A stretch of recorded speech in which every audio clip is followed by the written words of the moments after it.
සද්ධර්ම ශ්‍රාවක සදහවත් කාරුණික පින්නතුනි,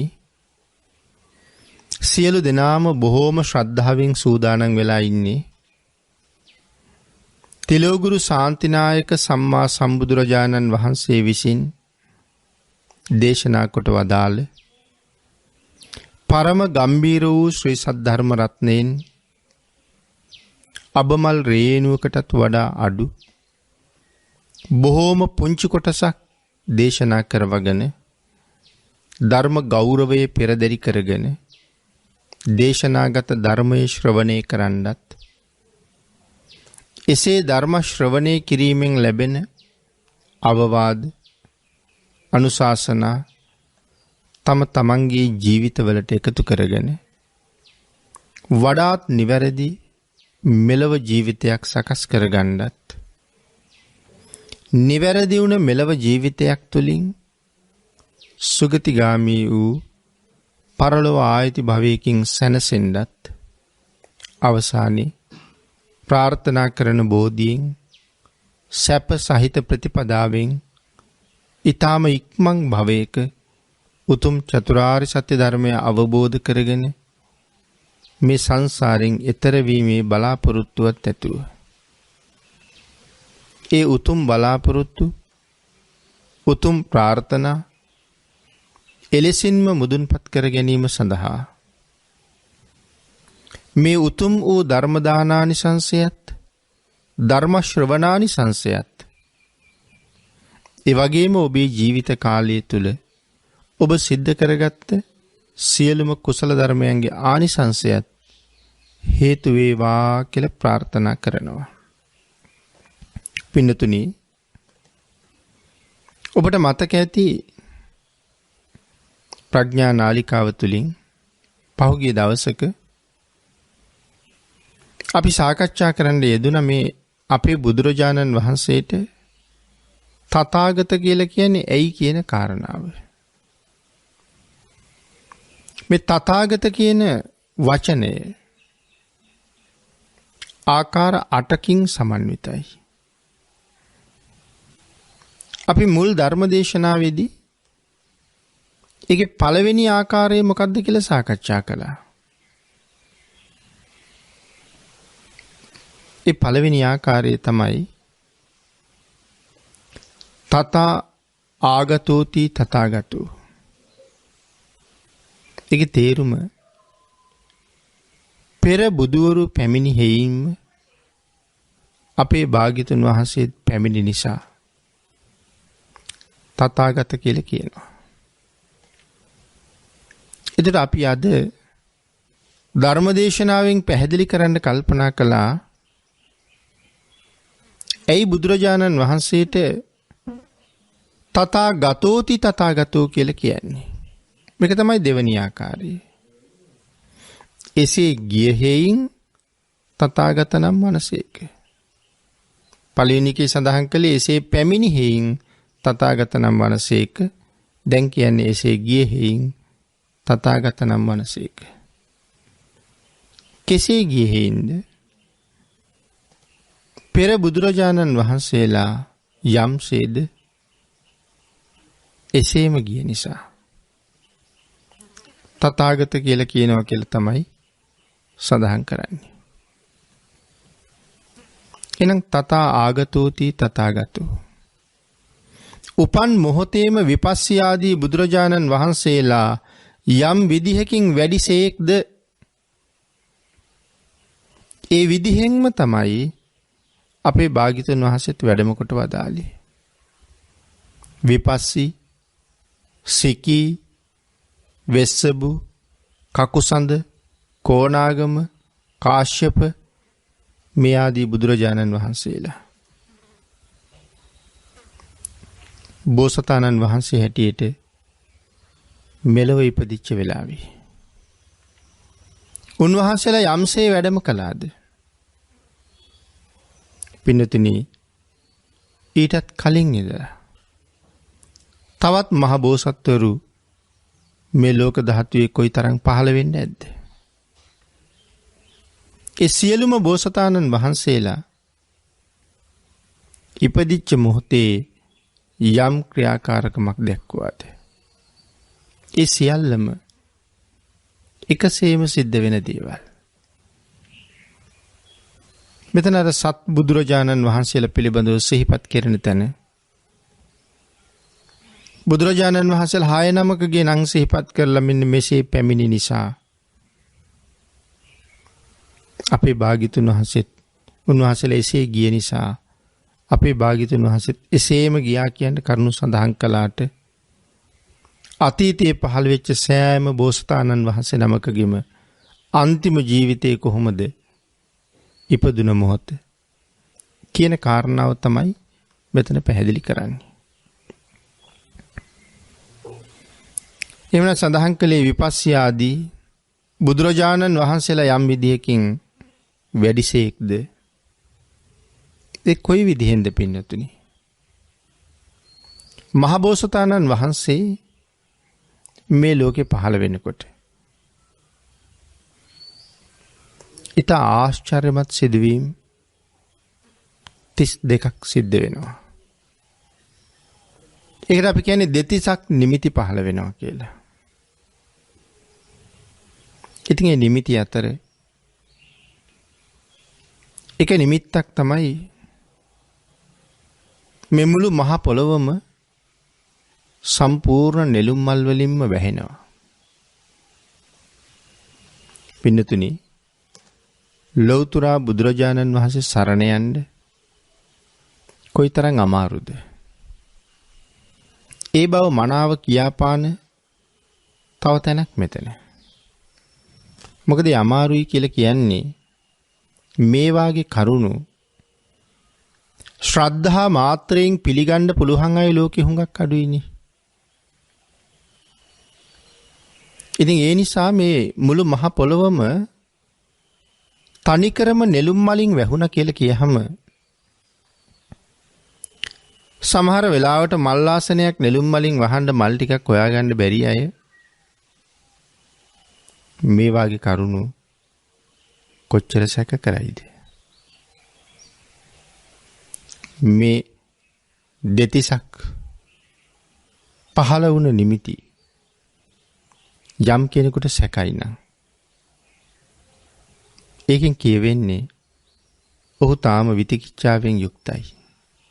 ඒ කියන්නේ භාග්‍යතුන් වහන්සේ පිළිබඳව තියෙන සැකය තාම හරියටම නිවැරදිව ඔහුට නිවැරදි වෙලා නැහැ. නැත්නම් නිවැරදිව තහවුරු වෙලා නැහැ භාග්‍යතුන් වහන්සේ කියන්නේ කවුද කියලා. ආන්ගේ හඳුනා නොගැනීම නිසා මෙවන් කරුණු සැක උපදවනවා. නමුත් පින්නතුනි අපි මේ ලෝකෙ උපදිනකොට කිසිම විශේෂ දෙයක් සිද්ධ වුණේ නැහැ. අපි ඉපදුන විදිහමයි මහබෝසතාණන් වහන්සේ ඉපදින කොටත් කියලා කෙනෙක් කල්පනා කරනවා නම් ඒක ලොකු වරදක්. අපිට නොතේරෙනකමයි තියෙන්නේ. දැන් මේ කාලේ බලන්නකෝ. පෞගිය කාලේ බුද්ධ පූජාව පිළිබඳව ලොකු විවේචන සමාජ මාධ්‍ය තුල තිබ්බනේ. ධර්මය දන්නේ නැති අය, ධර්මය ඉගෙනගෙන නැති අය, නොදන්න කාරණා කතා කරන්න ගිහිල්ලා මොනතරම් පව් සිද්ධ කරගත්තද? තමන්ට හිතෙන විදිහට තමන්ගේ සිතුවිලි වලට අනුව තමන් එක්ක සංසන්දනය කර කර බුදුරජාණන් වහන්සේ පිළිබඳව කතා කරන්න ගියාම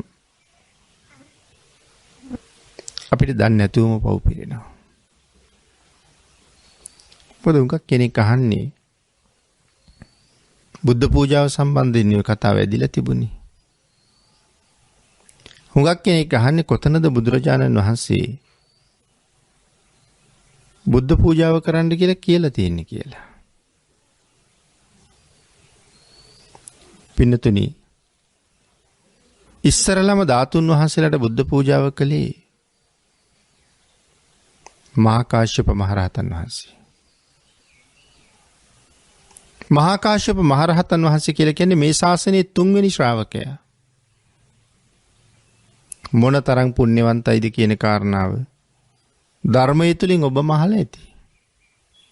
දේශනාවල් වලින් පැහැදිලි කරලා තියෙනවා. එන කොතනද බුද්ධ පූජාව තියන්න කිව්වේ කියන කාරණාව අහනවා නම් අහන්න තිබුණ උන්වහන්සේගෙන්.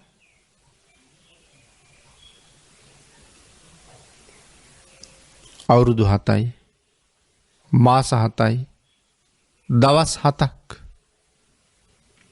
සර්වඥ ධාතුන් වහන්සේ වෙනුවෙන් සම්බුද්ධ පූජාව සිද්ධ කරනකොට සක්‍ර දේවේන්ද්‍රයන් වහන්සේ ඇවිල්ලා මහා කාශ්‍යපයන් වහන්සේට මතක් කරනවා ස්වාමීනි අපි ධාතුන් වහන්සේලා තැන්පත් කරමුද කියලා. එයි කියලා අහපුවම සඳහන් කළා අවුරුදු 7යි මාස 7යි දවස් 7ක් මුළුල්ලේ මිත්‍යා දෘෂ්ටිකයෝ ස්වාමීනි අවීචියටමයි ගියේ බුද්ධ පූජාව විවේචනය කරලා. අපේ සිංහල ධාතු වංශේ මේ ගැන සඳහන් කරනවා. ඉතින් ඒ නිසායි මම සඳහන් කළේ භාග්‍යතුන් වහන්සේ ගැන හරියට කරුණු කාරණා නොදැන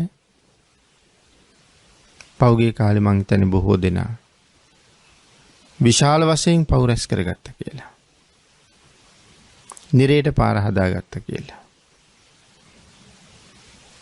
ඉතින් ඒ වගේ භාග්‍යතුන් වහන්සේ ගැන අපි නොදන්න කරුණු කොච්චර තියෙනවද?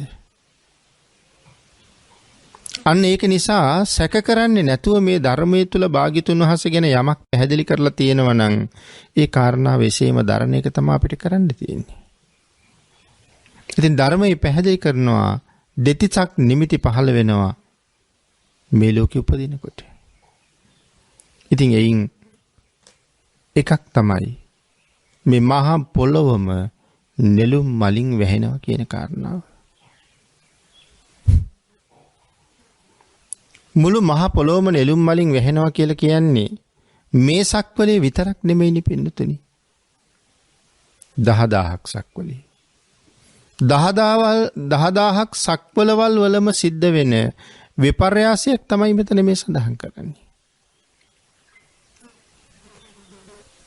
එතකොට තව සක්වලක් කොහෙද තියෙන්නේ?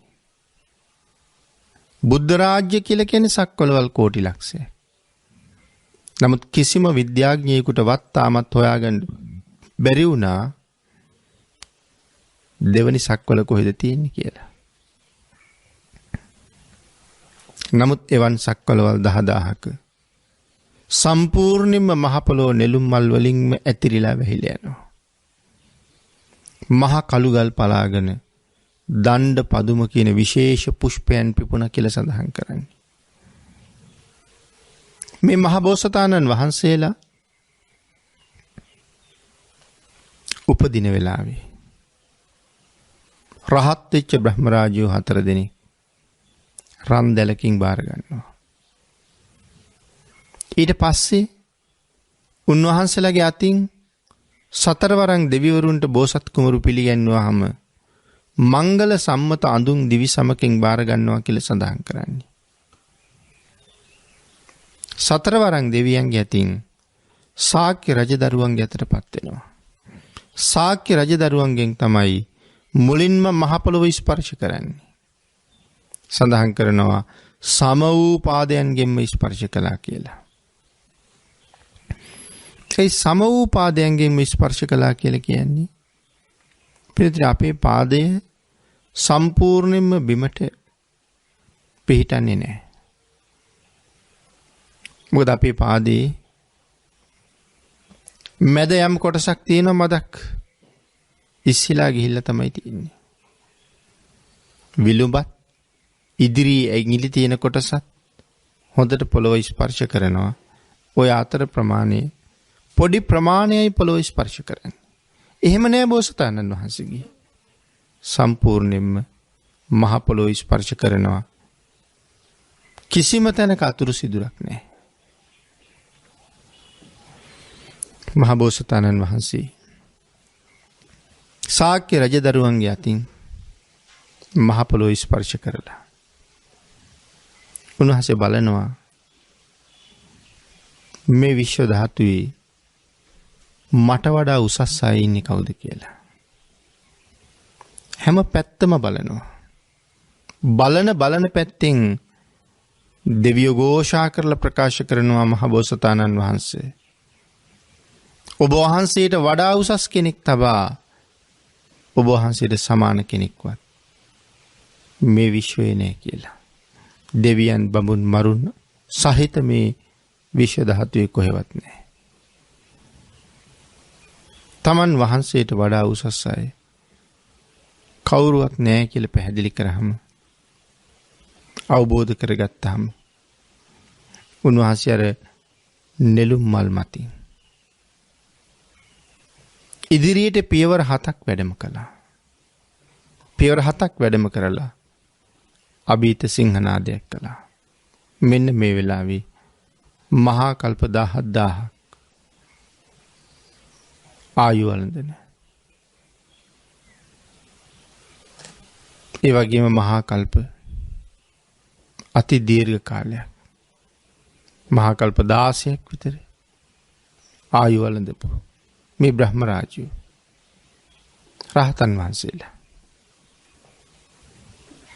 විශේෂයෙන් සඳහන් කරන්නේ මහා කල්ප 16000ක් විතර ආයු වළඳන බඹලොව වැඩ ඉන්න මේ විශේෂිත මහ බ්‍රහ්මයෝ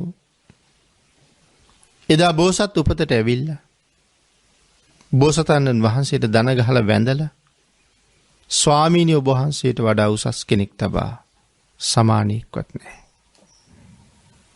ඉතින් මෙහෙම ප්‍රකාශ කරනවා. රහතන් වහන්සේලා පවා වැඳලා තියෙනවා. ඒ කියන්නේ ඒ කාලේ මනුස්ස ලෝකේ රහතන් වහන්සේලා නැහැ. නමුත් දෙවියන් අතරේ හිටියා. තුසිත දිව්‍ය ලෝකේ මහ බෝසත්වරු වැඩ ඉන්න දිව්‍ය ලෝකයක්. මාර්ගඵලලාභීන් වහන්සේලා වැඩ ඉන්න දිව්‍ය ලෝකයක්. එතකොට ඊට අමතරව සඳහන් කරනවා සුද්ධාවාසවල රහතන් වහන්සේලා ඇති තරම් වැඩ හිටියා.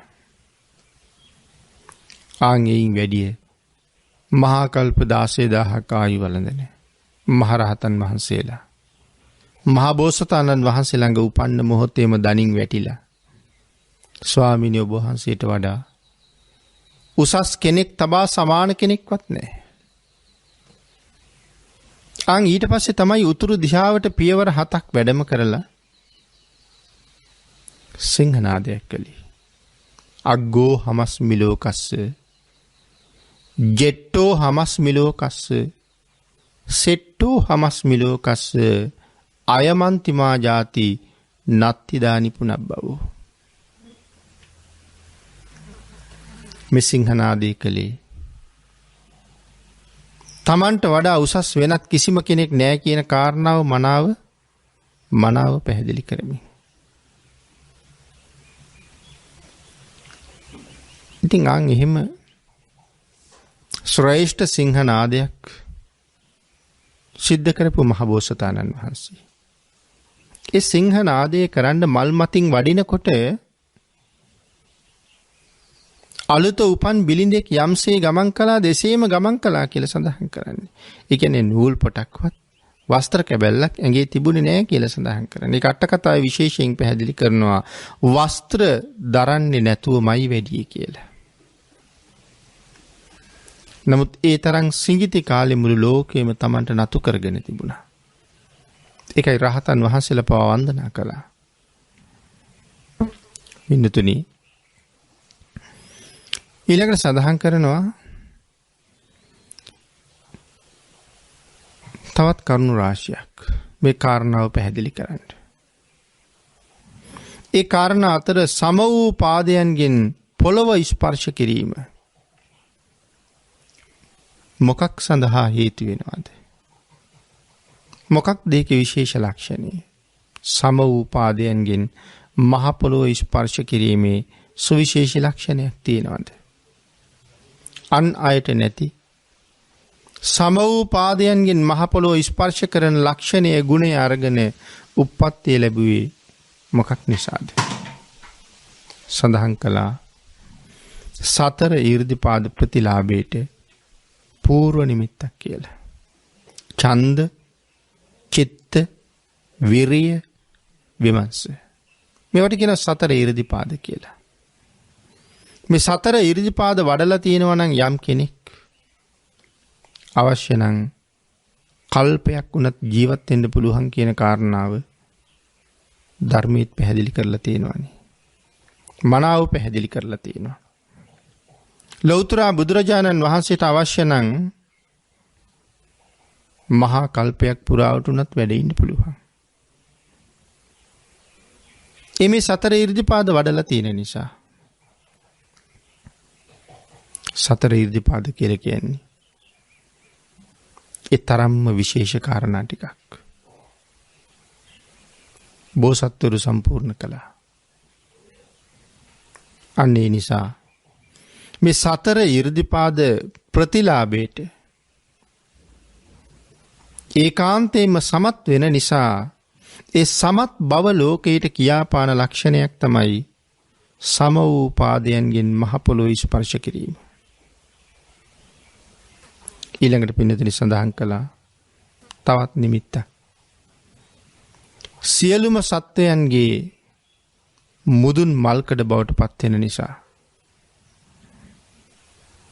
මහබෝසතාණන් වහන්සේ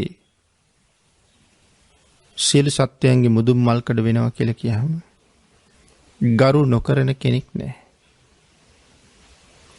උසස් කරලා සලකන්නේ නැති කෙනෙක් නැහැ.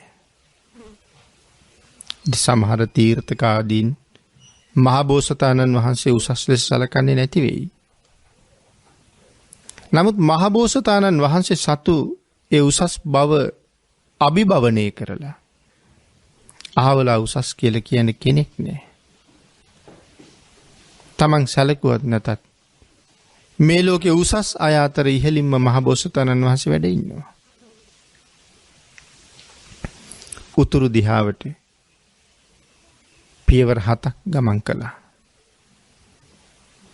පින්නතුනි සියලු සත්වයන්ගේ මුදුන් මල්කඩ බවට පත් වෙන බව ප්‍රකාශ කරන පූර්ව නිමිත්ත. ඒ කාරණාවත් ඊට අමතරව පියවර 7ක් ඉදිරියට තැබීම සප්ත බෝධ්‍යාංග ධර්ම නම් වූ අංග 7ක් ලැබීමේ පූර්ව නිමිත්ත බවටත් පත් වෙනවා. පියවර 7යි උතුරට වඩින්නේ. එනම් ඒකෙන් ප්‍රධාන කාරණාව උතුරු දිශාවට ගමන් කරන කාරණාව විශේෂයි. සත්වයාගේ මුදුන් මල්කඩ බවට පත් වෙනවා. පියවර 7ක් ඇයි වඩින්නේ? සප්ත බෝධ්‍යාංග ධර්ම. මේ සප්ත බෝධ්‍යාංගයන් මනාව ප්‍රගුණ කරනවා. මනාව වඩනවා, දියුණු කරනවා. ඒ තුලින් අරහත්ත්වය සාක්ෂාත් කරනවා කියන කරුණු ලෝකයට ප්‍රකාශ කිරීමේ නිමිති කීපයක්. ඊළඟට තවත් නිමිත්තක් විශේෂයෙන් සිහිපත් කරනවා.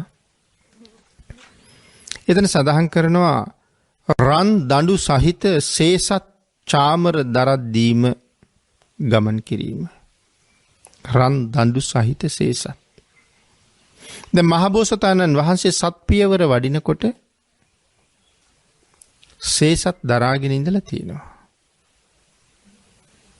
මුතුකුඩ දරාගෙන ඉඳලා තියෙනවා. ඒ කුඩවල මිට රත්තරන් කියලා සඳහන් කරනවා. ඒකයි සඳහන් කළේ රන් දඬු සහිත සේසත් සහ චාමර දරද්දීම. ඉදිරියට ගමන් කළා. සේසත්, සුදු කුඩ, චාමර දරලා තියෙනවා, චාමර සලලා තියෙනවා. ඒකට හේතුව තමයි මේ නිමිත්ත මොකද්ද කියාපාන්නේ?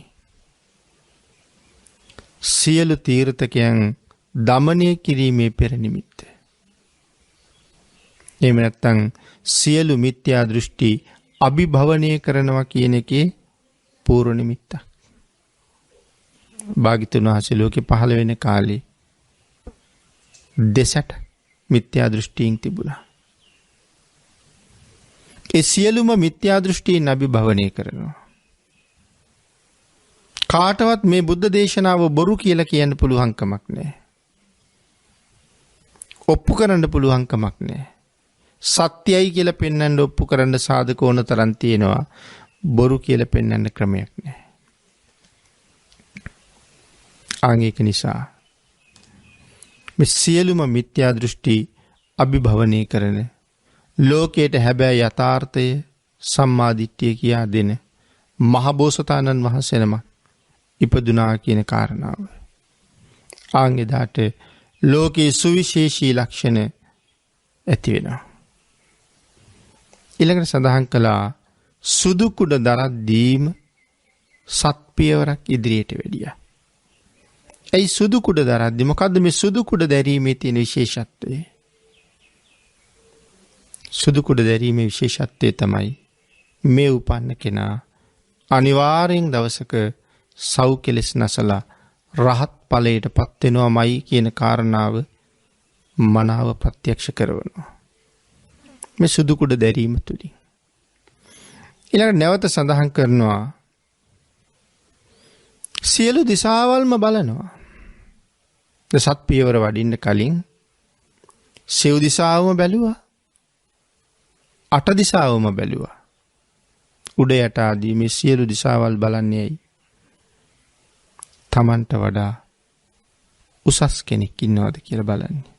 තමන්ට වඩා උසස් කෙනෙක්. තමන්ට වඩා උසස් කෙනෙක් ඉන්නවා නම් අනිවාර්යයෙන්ම ගරු කරන එක ඥානවන්තයාගේ සිරිතයි.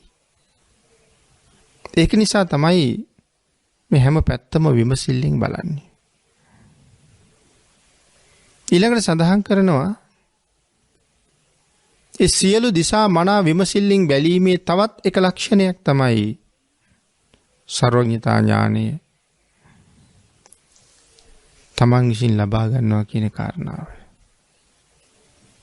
ඒ සර්වඥතා ඥානය තමන් විසින් ලබා ගන්නවා කියලා සඳහන් කරාම තමන්ට සර්වඥතා ඥානයක් ලැබෙනවා කියලා නෙමෙයි සඳහන් කළේ.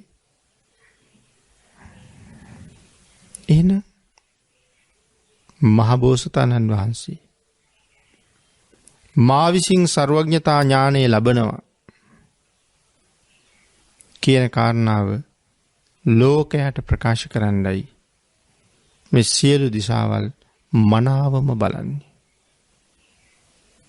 මනාව බලනවා කියලා කියන්නේ පරීක්ෂාකාරීව බලනවා. මේ කාලේ නම් මහ විශාල වශයෙන් මේ කරුණු ඉස්මතු වෙලා නොතිබුණත් සාකච්ඡා නොකළත් ධර්මයේ තුල මනාව පැහැදිලි කරලා තියෙනවා. ඊළඟට සඳහන් කළා ආගතු හමස්මි ලෝකස්ස. ඒ පින්නතුනි මේ කියන්නේ ආගතු හමස්මි ලෝකස්ස. සිංහනාදයේ ධර්ම චක්‍රයේ පැවැත්වීමේ පූර්ව නිමිත්තයි. හත් පියවරක් මල් මතින් ඉදිරියට වැඩියා. සුදු කුඩ දරද්දීම ඉදිරියට වැඩියා. සියලු දිසා මනාව බලමින් සර්වඥතා ඥානීය පසක් කරගන්න බව ලෝකයට මුලින්ම ප්‍රකාශ කරන්නට යෙදුණා. මේ ක්‍රියාවන් තුලින් ඊළඟට ආගතු හමස්මි ලෝකස්ස සිංහ රාජෙක් වගේ ධර්ම චක්‍රයේ පැවැත්වීමේ පූර්ව නිමිත්තයි. තමන් වහන්සේ අවබෝධ කරගත් ධර්මයේ මනාව ලෝක සත්‍යයට දේශනා කොට වදාලා. අල්ප මාත්‍රයක් ගුරු මුෂ්ටිය භාග්‍යතුන් වහන්සේට නැහැ. ඒ ගැනත් ආනන්දයන් වහන්සේ සමග එක සූත්‍රයකින් භාග්‍යතුන් වහන්සේ දේශනා කොට වදාලා. තථාගතයන් වහන්සේ ළඟ ගුරු මුෂ්ටි නැහැ කියලා. තමන් ඉතුරු කරගත්ත දෙයක් නැහැ. අවබෝධ කරගත්තා නම් යම් දෙයක්. ඒ අවබෝධ කරගත්ත ප්‍රමාණය ලෝක සත්‍යයට දේශනා කොට වදාලා. ඒ නිසා ඉතුරු කරගත්තේ නැහැ කිසිම දෙයක්. සිංහරාජෙක් වගේ ධර්ම චක්‍රයේ මනාව පැවැත්තුවා. ඒ දේශනාව තුළ කාටවත් හදන්න දෙයක් නැහැ. ඒ දේශනාව තුළ කිසි අඩුපාඩුවක් නැහැ. ඒ දේශනාව තුළ මනාව පැහැදිලි කරනවා ලෞතර බුදුරජාණන් වහන්සේ මොනතරම් ශ්‍රේෂ්ඨද. සිංහනාදයේ හත් පියවරක් ඉදිරියට වැඩලා අපූරු සිංහනාදයක් නිකලී. අග්ගෝ හමස්මි ලෝකස්ස. මම මේ ලෝකයට අග්‍රයි.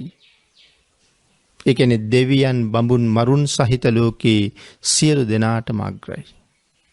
ජෙට්ටෝ හමස්මි ලෝකස්ස. දෙවියන් බඹුන් මරුන් සහිත ලෝකේ සියලු දෙනාම අභිභවනය කරලා තමන් ජේෂ්ඨයි. සෙට්ටෝ හමස්මි ලෝකස්ස. හැමෝම අභිභවනය කරලා තමන් ශ්‍රේෂ්ඨයි. මේක මගේ අන්තිම උපතයි. ඒ ප්‍රකාශයේ තමයි හත් පියවරක් මල් මතින් වැඩම කරලා උන්වහන්සේ එදා ගිහි කාලේ උපන්න දවසේම සිහිපත් කරන්න යෙදුනි. මේක අභීත සිංහනාදය. කාටවත් ඇවිල්ලා ඔක බොරුවක් ඔබට වඩා උසස් කෙනෙක් ඉන්නවා කියලා කියන්න පුළුවන්කමක් නැහැ. ඊළඟට සඳහන් කළා පින්නතුනි, පෙර බුදුරජාණන් වහන්සේලා මෙලෙසම අනාගත පෙරනිමිති දැක් වූ නිසාත් තථාගතෝති තථාගතෝ නම් වනසේක කියලා. අතීතයේ පහළ වුණ සියලුම බුදුරජාණන් වහන්සේලාත් මේ වගේම අනාගත පෙරනිමිති දැක්වුවා. උන්වහන්සේලාට සුදු කුඩ ඉහළුවා. උන්වහන්සේලාට චාමර සැලුවා. උන්වහන්සේලා වෙනුවෙනුත් කොඩි ඉහළුණා. මේ සියලු දේවල් සම්බුද්ධ පූජාව කරන කාලේ බොහෝ දෙනා තම තමන්ගේ ජීවිතයට ප්‍රයෝජනයට ගත්තා. ලෞතර සම්මා සම්බුදුරජාණන් වහන්සේ කොයි ආකාරද? මේ කාරණාව කවදාවත් පෘථග්ජන මනසකට වැටහෙන එකක් නෑ පින්නතුනි. අන්න ඒකයි මම මුලිනුත් සඳහන් කළේ බුදුන් සරණ යන්න අපිට කොච්චර අමාරුද කියලා. මෙතන සඳහන් කළේ අනාගත පෙරනිමිති පෙර බුදුරජාණන් වහන්සේලාත් මනාව දක්වලා තියෙනවා. අපේ භාග්‍යතුන් වහන්සේත් අනාගතයේ මෙහෙමයි කියන කාරණාව මේ නිමිති වලින් මනාව පෙන්눔 කරලා තියෙනවා. ඒ නිසාත් භාග්‍යතුන් වහන්සේට තථාගත කියලා කියනවා. ඊළඟට නැවත සඳහන් කළා. විශේෂයෙන් ගාථා දෙකකින් මේ කාරණාව විස්තර කරනවා අපේ ධර්මයේ තුල. මුහුත්ත ගාතෝව ගවම්පති යතා. පින්නතුනි, මුහුත්ත ගාතෝව නෙමෙයි, මේක මුහුත්ත ජාතෝව විය යුතුයි. මුහුත්ත ජාතෝව ගවම්පති යතා. උතුම් වූ භාග්‍යතුන් වහන්සේත් ඉපදුන මොහොතේම. ඊතර මුහුත්ත ජාතෝව උතුම් වූ භාග්‍යතුන් වහන්සේත් ඉපදුන මොහොතේම සමේහි පාදේහි පුසී වසුන්දරං සම වූ පාදයන්ගෙන් මහ පොළව ස්පර්ශ කරන ලදසේක. අර අනාගත කාරණා ටික සිහිපත් කරන්නේ. නැවත සිහිපත් කරනවා. සෝ වික්කමී සප්ත පදානි ගෝතමෝ. එයි මේ කියන්නේ ඒ ගෞතමයන් වහන්සේ පියවර 7ක් ඉදිරියට වැඩිසේක. සේතංච චත්තං අනුදාරයුන් මරුන්. ඒ වඩින වෙලාවේ ශ්වේත ඡත්‍ර ඉහළලා තිබුණා. ශේසත් දරාගෙන හිටියා. මේ විදිහට මනාව උපහාරය මහබෝසතාණන් වහන්සේ වෙනුවෙන් එදා සිද්ධ වුණා. ගන්්වාන සෝ සත්ත පදානි ගෝතමෝ. සුදුකුඩ දරද්දි. සේසත් දරද්දි. චාමර දරද්දි. මහබෝසතාණන් වහන්සේ පියවර 7 නෙළුම්මල් මතින් ඉදිරියට වැඩම කළා. දිසා විලෝකේති සමා සමන්තතු. සියලු දිසාවන් සමලෙස මනාව බැලුවා. සියලු දිසාවන්ම සමානව මනාව බැලුවා. ඊළඟට සිහිපත් කළා අට්ටංගුපේතං ගිරමබ්බුදීරයි. එම සඳහන් කළේ අංග 8කින් යුක්තව බ්‍රහ්මස්වරයෙන් යුක්තව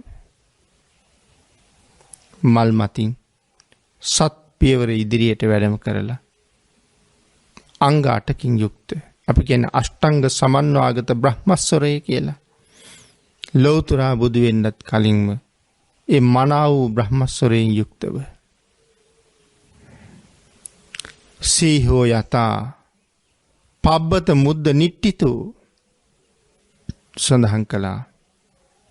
මහා ආජානීය සිංහරාජයෙක් පර්වත මුදුනේ ඉඳගෙන ගර්ජනා කරනවා වගේ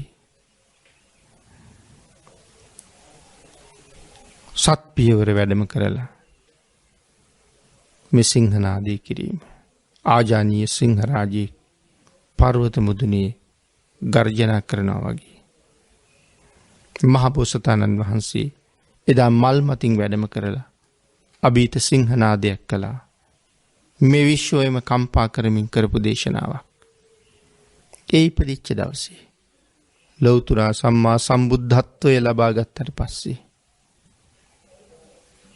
තෙලවගුරු සම්මා සම්බුදුරජාණන් වහන්සේ සිදු කරපු දේශනා කොයිතරම් බලවත් වෙයිද? කොයිතරම් අර්ථවත් වෙයිද? ඒක නිසා තථාගතෝති තථාගතු පෙර බුදුරජාණන් වහන්සේලා පැමිණි නිසාම පැමිණි හේයින්ම පැමිණි නිසා අපේ බුදුරජාණන් වහන්සේට තථාගත කියලා කියනවා. ඒ සඳහා කරුණු කාරණා තවත් විශේෂ වශයෙන් සාකච්ඡා කරන්න අපේ ධර්ම ග්‍රන්ථවල නැතුව නෙමෙයි. එහෙමනම් පෙර බුදුරජාණන් වහන්සේලා කොහොමද පැමිණියේ කියන කාරණාවත් අපි කෙටියෙන් කතා කළා. එලෙසින්ම වරදක් නැහැ.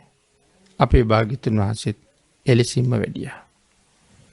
බෝසතාණන් වහන්සේලාගේ ප්‍රමාණයෙන් මේ කාරණාවල් පැහැදිලි කරනකොට දැන් අපේ බුදුරජාණන් වහන්සේ ප්‍රඥාවන්ත බුදුරජාණන් වහන්සේ නමක්. ඒ කියන්නේ අනික් බුදුරජාණන් වහන්සේලාට ප්‍රඥාව නැද්ද? තියෙනවා. විශේෂයෙන් සඳහන් කරලා තියෙන කාරණාව ප්‍රඥාධික ශ්‍රද්ධාධික වීර්යාධික කියලා. සමහර බෝසත්වරු ප්‍රඥාවෙන් වැඩි, සමහර බෝසත්වරු ශ්‍රද්ධාවෙන් වැඩි, සමහර බෝසත්වරු විශේෂයෙන් වීරියෙන් වැඩි. හැබැයි ඒක අපිට කවදාවත් මනින්න බෑ. ඒක බෝසතාණන් වහන්සේලාගේ පරපුරෙන් තියෙන්නේ. ඒ වීරිය බෝසතාණන් වහන්සේලා අතර තියෙන්නේ. එඳ අපිට කවුරුවත් අඩු වැඩි කරන්න බෑ. හැකියාව අඩු වැඩි කරන්න බෑ. තක්සේරු කරන්න පුළුවන්කමක් නැහැ. ලෞතර බුදුරජාණන් වහන්සේගේ ගුණ දේශනා කරලා නිමා කරන්න පුළුවන් වෙලා තියෙන්න ඕනේ ඒ කාර්ය කරන්න. ඉතින් එහෙම ගුණ දේශනා කරන්න පුළුවන් වෙලා තිබුණත් අපිට ඒ කාර්ය කවදාවත් කරන්න බෑ පින්නතුනි. මොකද මහ බෝසතාණන් වහන්සේගේ හැකියාව. කාටද පුළුවන්? ඉක්මෝල යන්න. අභිභවනය කරලා යන්න. ඒක මේ ලෝකේ කාටවත් කරන්න බැරි වැඩක්.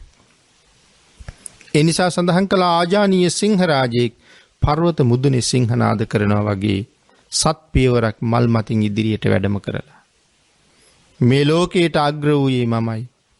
මේ ලෝකයට ජේෂ්ඨ වන්නේ මමයි. මේ ලෝකයට ශ්‍රේෂ්ඨ වන්නේ මමයි. අයමන්තිමා ජාති නත්දානු පුනබ්බවෝ.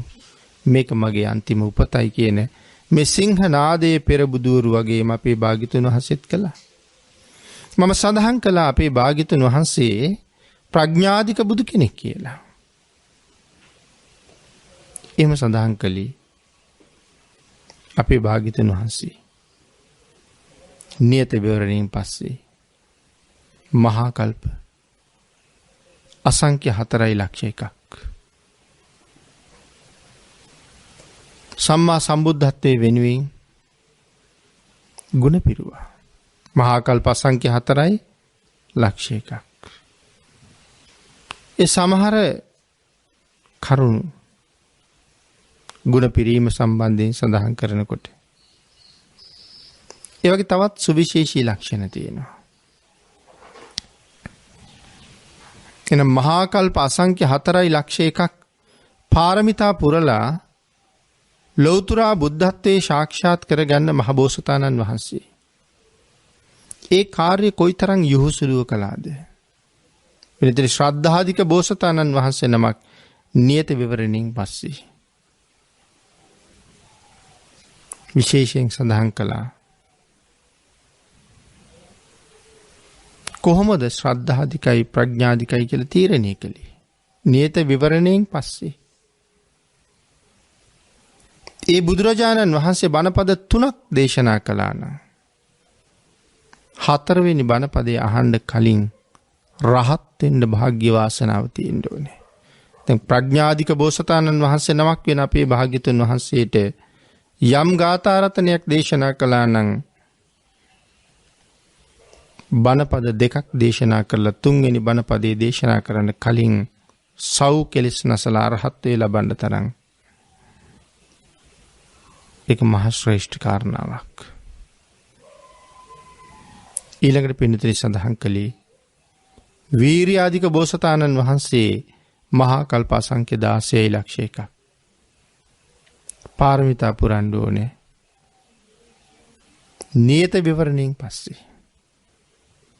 හැබැයි වීරියෙන් බොහොම අධිකයිනේ. සඳහන් කරනවා ප්‍රඥාධික බෝසතාණන් වහන්සේ තමන් මහා කල්ප අසංඛ්‍ය 16කින් කරන වැඩි මහා කල්ප අසංඛ්‍ය 4කින් කළා කියලා. ආන් එහෙම දැනගත්තට පස්සේ කල්පනා කරන කොහොමද ඒක කළේ? වීරියෙන් බොහොම අධිකයිනේ. ඒ නිසා මේ ප්‍රඥාධික බෝසතාණන් වහන්සේ තමන් මහා කල්ප අසංඛ්‍ය 16.1 කරන වැඩේ කොහොමද මහා කල්ප අසංඛ්‍ය 4.1 කරන්නේ? සඳහන් කරනවා වීර්යාධික බෝසතාණන් වහන්සේට තේරෙන්නේවත් නැහැ කියලා. ප්‍රඥාධික බෝසතාණන් වහන්සේ නම කටයුතු කරන හැටි, පාරමිතා පුරන හැටි, වීර්ය වඩන හැටි එයින්ද තේරෙන්නේ නැහැ. දන්නවනම් වීර්ය වැඩි නිසා තමන් ඒ කාර්ය කරගන්නවා කියලා සඳහන් කරන්නේ මහා කල්ප අසංඛ්‍ය 16ක් යන්නේ කියලා. නමුත් තේරෙන්නේවත් නැහැ කොහොමද මහා කල්ප අසංඛ්‍ය 16ක් මුල්ලේ මම කරන වැඩේ මහා කල්ප අසංඛ්‍ය 4න් කරන්නේ කියලා. අන් ඒ විදිහේ වෙනස්කම් ප්‍රඥාවේ බුදුවරුන්ට සමාන වෙනස්කම් බුදුවරු සමීපේ විතරයි තියෙන්නේ. නමුත් අපේ භාග්‍යතුන් වහන්සේ කොයිතරම් ශ්‍රේෂ්ඨද, මොනතරම් උත්තරීතරද ලෝක සත්වයාට කියලා දුන්න සදහම් මඟ අදත් අපි මනාව දකිනවා දන්නවා. සසර දුක් විඳින සත්වයා සංසාරයෙන් එතර කරවන්න. කවදාවත් සසර නවතින එක ආගේ නොකර සංසාරේ ඊතරම කරා ගමන් කරන්න. අපිට මේ ලැබෙන අවස්ථාව කොච්චර වටිනවද? ආන් ඒක නිසා පින්නතුනි ලෞතර බුදුරජාණන් වහන්සේ පිළිබඳව අල්පමාත්‍ර සැකයක් අපි ළඟ උපදින්න නැති වෙන විදිහට අපි හැම වෙලාවෙම කටයුතු කරන්න ඕනේ. පුණ්‍යාභිසන්ද ආදී සූත්‍ර දේශනාවල් පැහැදිලි කරනකොට බුදුන් සරණ යාම කොයිතරම් අමාරු කාර්යයක්ද කියන බව අපි සාකච්ඡා කළා. ඉතින් මේ තියෙන්නේ ඒ සඳහා හේතු වෙන කරුණු. භාග්‍යතුන් වහන්සේ සරණ යන එක කොච්චර අමාරු වැඩක්ද? මේ ලෝකයේ අතේ ඇඟිලි ගන්නට වඩා ටිකක් ඇති. භාග්‍යතුන් වහන්සේගේ නිර්මල ධර්ම පරයාප්තිය මනාව දරාගෙන ඒ කාරණාව මනාව අවබෝධ කරගෙන භාග්‍යතුන් වහන්සේ පිළිබඳව සැක උපදවන්නේ නැතුව හදවතින්ම ඒ කාරණාව බාර අරගෙන බුද්ධං සරණං ගච්ඡාමි කියන අය කීයෙන් කී දෙනෙක් ඇද්ද? ධම්මං සරණං ගච්ඡාමි කියන අය කීයෙන් කී දෙනෙක් ඇද්ද? ආන් ඒක නිසා නත්ති මේ සරණං අඤ්ඤං බුද්ධෝ මේ සරණං වරං නත්ති මේ සරණං අඤ්ඤං ධම්මෝ මේ සරණං වරං. උතුම් තුනුරුවන්ගේ ආශිර්වාදයේ කොච්චරද?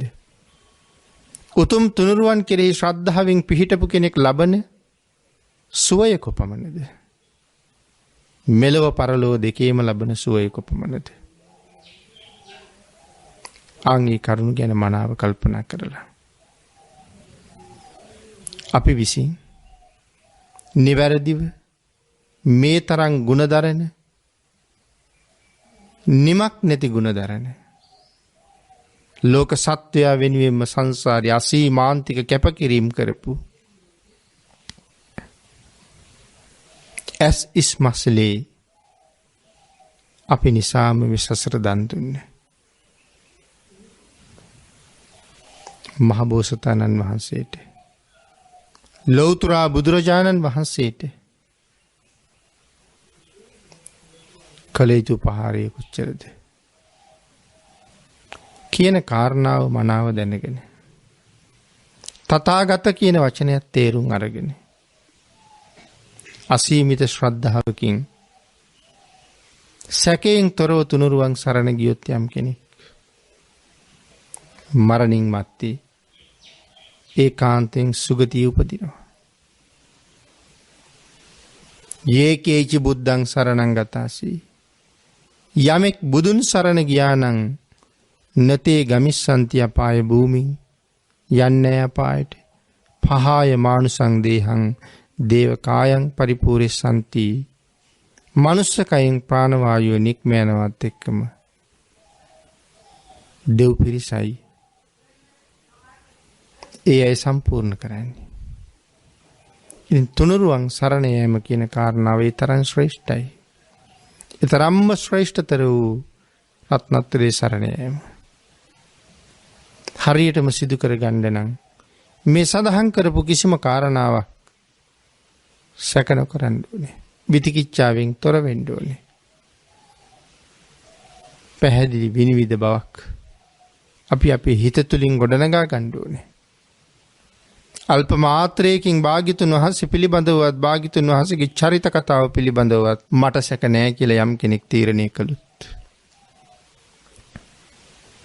එහෙම තීරණය ගත්ත ඔහු බුද්ධං සරණං ගච්ඡාමි ඒ භාග්‍යතුන් වහන්සේ මම සරණ යමි කියලා ප්‍රකාශ කළොත් ඔහුට පුළුවන් වේවි. ඔහුට පුළුවන් වෙනවා ඒ උතුම් බෞද්ධ නම් වූ තනතුර සාක්ෂාත් කරගන්න. ඔහු මොනතරම් රැකවරණයක් තියෙන කෙනෙක්ද? එන් හැම කෙනෙක්ම නිවැරදිව තිසරණේ සරණ ගිහිල්ලා තමන්ගේ ආගමික ලබ්ධිය තහවුරු කරගන්නවා නම් අනික් අය කරදරයට වැටෙන එක බොහොම අවම වෙනවා. ආන් එහෙම කටයුතු කරලා තමන් නිවැරදිව තුනුරුවන් සරණ ගිහිල්ලා දුක්ඛදායක සංසාරයෙන් වහවහ ඈතර වෙන්න මඟ හදා ගන්නවා වගේම නිවනින් සැනසෙන තාක්කල් සුගතියෙන් සුගතියට ගමන් කරමින් නොඑක් ආකාරී සැප සම්පත් භුක්ති විඳිමින් සැපේ නිසා ධනේ නිසා බලේ නිසා අකටයුතුකම් වලට කවදාවත් නොයෙදෙන්න ප්‍රාර්ථනා කරමින් මේ උතුම් වූ ධර්ම දානානිසංසය ඒ උතුම් ප්‍රාර්ථනා මුදුන්පත් කර ගැනීම සඳහා ආශිර්වාදයක් පාරමිතාවක් වේවා කියලා අපි ප්‍රාර්ථනා කරමු. තථාගත කියන වචනේ ආකාර 8යි කියලා සිහිපත් කළා. ඊතුරු ආකාර ටිකත් ඉදිරි දේශනා කීපයකදී සාකච්ඡා කරන්න බලාපොරොත්තු වෙමින් අද ධර්ම දේශනාව අපි නිමා කරමු. අපේ තිලෝගුරු සම්මා සම්බුදුරජාණන් වහන්සේ මේ ලෝක ධාතුවේ මොනතරම් ශ්‍රේෂ්ඨ උතුමෙක්ද කියන කාරණාව මනවින් දැන අවබෝධ කරගන්න මේ තථාගත පද විස්තරය ඔබට බොහොම වටිනවා. එම්නම් පළවෙනි දේශනාව අපි මීට කලින් කළා තථාගත වචනය ගැන. දෙවෙනි දේශනාව තථාගත වචනය ගැන අද සිද්ධ කරන්න යෙදුනා. මේ හැම සිද්ධ කිරීමක් මාට කතාවට වඩා බොහොම කෙටියෙන් කරන පැහැදිලි කිරීම. ආන්ගේ කාරණාවන්ට මුල් තැන දීලා මේ සංසාරයෙන් එතර වෙන්න කටයුතු කරන්න. තුනුරුවන එකම පිහිට බවට පත් කරගන්න. ඔබට රත්නත්‍රයේ ආශිර්වාදයෙන්ම ශක්තිය, ධෛර්යය, භාග්‍ය, වාසනාව උදා වේවා කියලා ප්‍රාර්ථනා කරනවා.